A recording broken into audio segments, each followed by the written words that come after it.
Ngelesot di lantai, Inul Daratista tunggui putranya terbaring di rumah sakit.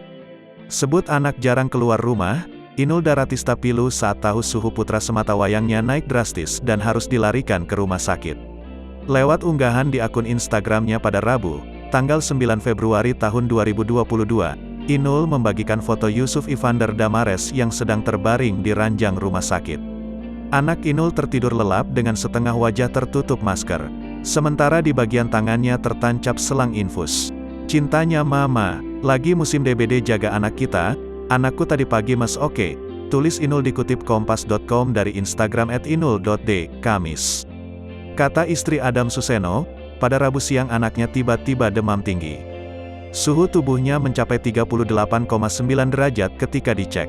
Suhu tubuh Ivan naik drastis hingga 40,1 derajat dan setelah diperiksa ternyata putra tunggalnya itu demam berdarah. Pada malam pertama setelah dinyatakan demam berdarah, suhu tubuh putra Inul naik turun. Dia mengantisipasi gejala tersebut dengan memberikan 2 obat berbeda secara bergantian. Melihat kasus anaknya, Inul memperingatkan publik agar waspada terhadap demam berdarah.